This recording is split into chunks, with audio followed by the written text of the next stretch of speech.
ഇടുക്കി, കോട്ടയം ലോക്സഭാ മണ്ഡലങ്ങളിലെ BDJ സ്ഥാനാർത്ഥികളെ നാളെ പ്രഖ്യാപിക്കും. റബ്ബറിന്റെ അടിസ്ഥാന വില വർദ്ധിപ്പിക്കാൻ കേന്ദ്രത്തോട് ആവശ്യപ്പെട്ടെന്നും കോട്ടയത്ത് നിന്ന് മാറി മത്സരിക്കില്ലെന്നും തുഷാർ വെള്ളാപ്പള്ളി പറഞ്ഞു. പുതുപ്പള്ളിയിൽ ഉമ്മൻചാണ്ടിയുടെ കല്ലറയിലെത്തി തുഷാർ പുഷ്പാർച്ചന നടത്തി. കോട്ടയത്ത് സ്ഥാനാർത്ഥിയാകുന്നതിന് മുമ്പേ തന്നെ BJP ദേശീയ നേതൃത്വത്തിന് മുന്നിൽ ചില നിർദ്ദേശങ്ങൾ വച്ചിരുന്നു. അതിൽ പ്രധാനം റബ്ബർ കർഷകരുടെ പ്രതിസന്ധിയാണ്.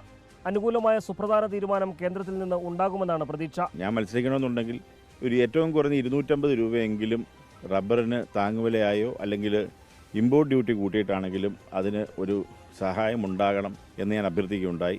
കൃത്യമായ ഉറപ്പ് ലഭിച്ചതിന് ശേഷമായിരിക്കും സ്ഥാനാർത്ഥി പ്രഖ്യാപനം. നമുക്കറിയാം, കഴിഞ്ഞ കോൺഗ്രസ് ഗവൺമെൻറ് ഇരുന്ന കാലത്ത് കോൺഗ്രസ്സുകാരായിട്ടുള്ള MP-മാർ ഇവിടെ ഉണ്ടായിരുന്നു. എല്ലാവരും പലരും പോയി റബ്ബർ എടുത്ത് കൊടുക്കുകയും ഷീറ്റ് എടുക്കുകയും നമ്മുടെ ഓല കൊണ്ട് അതിൻ്റെ ഇല കൊണ്ട് മറച്ച് നിക്കറുണ്ടാക്കിയൊക്കെ നടന്നതല്ലാതെ എന്തെങ്കിലും ചെയ്യാൻ പറ്റുന്ന തരത്തിലേക്ക് ഒരു തീരുമാനം ഇതുവരെ നമുക്ക് എടുക്കാൻ കഴിഞ്ഞില്ല. ഇടുക്കിയിൽ പല പേരുകളും പരിഗണനയിലുണ്ട്. മാത്യു സ്റ്റീഫൻ ഉൾപ്പെടെയുള്ള ഒരുപാട് ആളുകൾ എൻ്റെ അടുത്ത് വന്നിരുന്നു.